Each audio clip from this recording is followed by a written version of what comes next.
it's really, really cool because it's just like deep. I can't even look at you. Hey, what's up guys? My name's Carly. I wanted to bring you along a day of content creating, like the process and how we do it, and just so you can just follow me around for the day. So on the days that I collab with my other friends that are content creators, we all usually come with like a list of ideas. So like prior, I'll take maybe 2 hours the night before to just go through different trends that I know have popped up on my feed.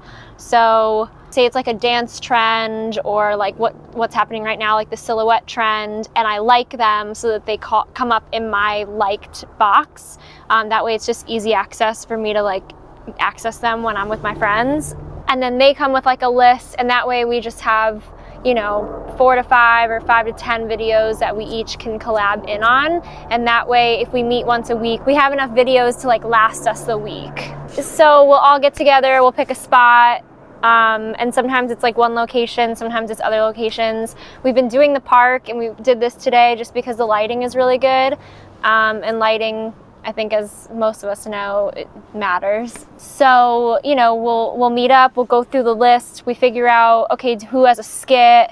Do you need more than one person? Do you need 3 people? Whatever. Who wants to do a dance? So like today, Ivana was the one that showed up, and her and I's strengths are dance, so we figured we'd do some dance content.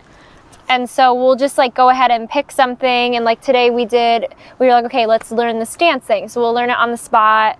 I'm a professional dancer. I suck at TikTok dances.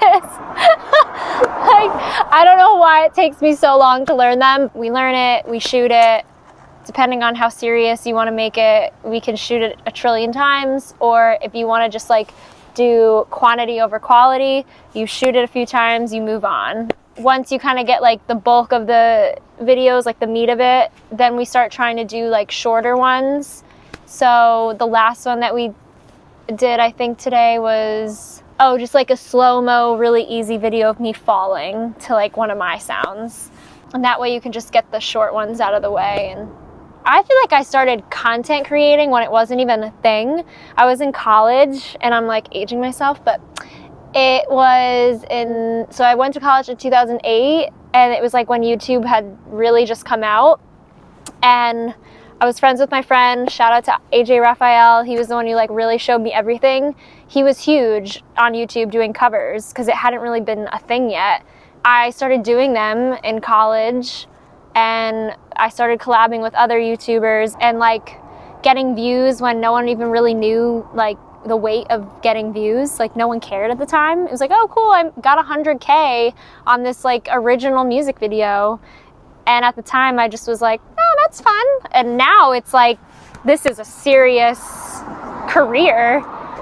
So I think I just like took what I knew from that. And when I moved out to LA, I took a little break and I was writing music. I soon linked up with one of my friends who introduced me to all these content creators. And at the time it was only like a group of 15 people.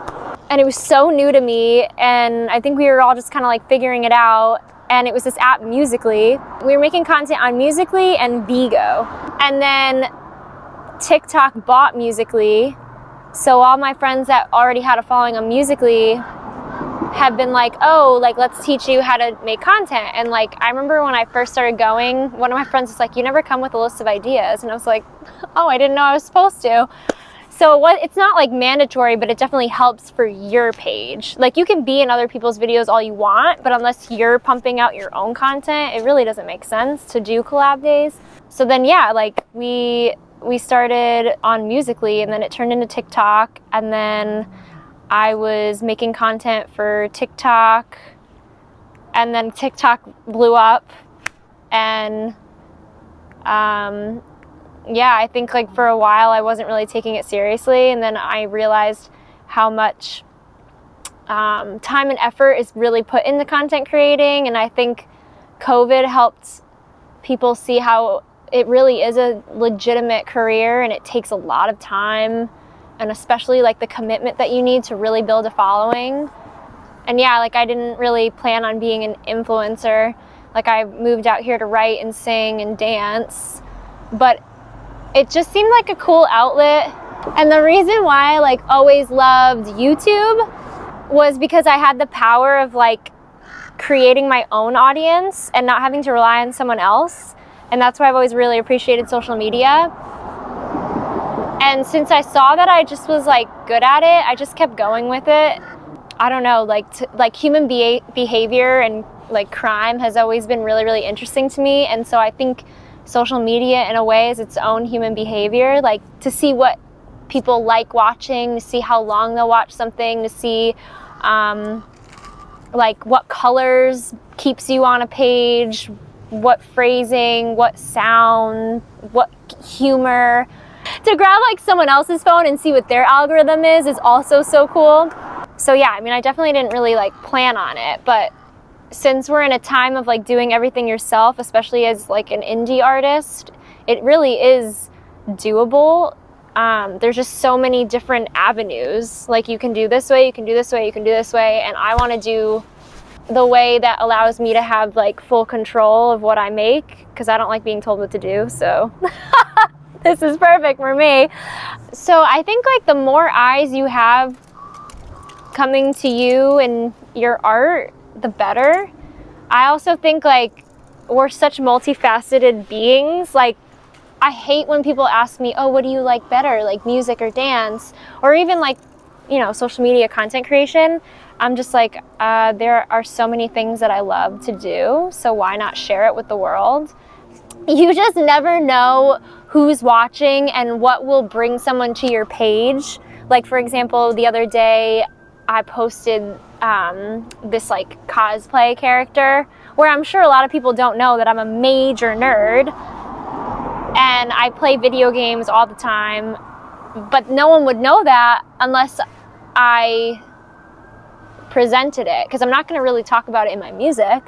So if I only show music, I'm missing out on that whole fan base that might connect with me because of being a nerd. And if they like me for what I like, then they might actually listen to my music. So I just think like overall, the more people and like your fan base get to know about you, the better. Like the more they're gonna actually want to listen to your music. To be honest, content creating sometimes is so up and down, just because to me, I'm a major introvert. I need to recharge, and it's acting in a way. So like certain days I really am not in the mood to create and like put on this face and put on this character and just show up for everyone. Like especially when in the times when I'm like really depressed, it's like hard for me to get out of bed, never mind put on a face of makeup and just be like, oh my God, ooh, which is why I have these lashes, because it makes it easier. I will say like it can be exhausting, and it's like emotionally and physically draining for me personally. I'm not an extrovert, so an extrovert might say something different. But I do love creating, and it honestly has helped me in the sense of like getting out of my comfort zone, because I started doing like little comedy skits, and I never thought I was an actress, but like it's just, you know, opened my mind to different possibilities. So in that sense, I think it's definitely cool and helpful, and now I just don't care. Like I'll do anything, anywhere, anytime, as long as it's not like really, really rude. Sometimes the things that you do in public will do the best because it's like the shock factor of like, oh my God, they did that like in a grocery store, or like, oh my God, they did that like in the middle of traffic. That's crazy. Like back in the day, that would have like made me nervous of like, oh, these people are watching me, or like, oh, I'm breaking the rules or whatever. And now I'm just like, anything for the shot. Get in the middle of the road. Fine, totally, yeah.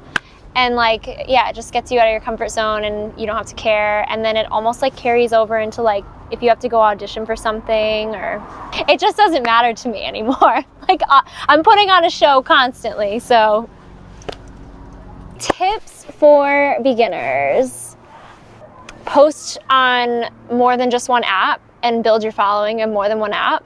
Study which app wants what.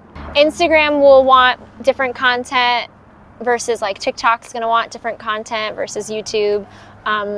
So you can recycle it sometimes, but definitely think ahead on what you need. Buy a book on psychology, because social media is definitely not just colors and dancing and whatever. It's definitely a lot deeper than that. So the more you can understand like how your brain works and how you can be manipulated, the better. Maybe decide on a niche at first, and then you can decide whether you want to expand or not. And just like throw things at the wall until something works. You're working for your audience and you want to see what they want. Like, you're creating for them. Obviously you're creating to express yourself, but like, what are you offering your audience? I'm actually working on an ebook, so if you guys have any other questions, definitely keep a lookout, and hopefully I can go into more depth about it and on different apps. I hate you. Is that it?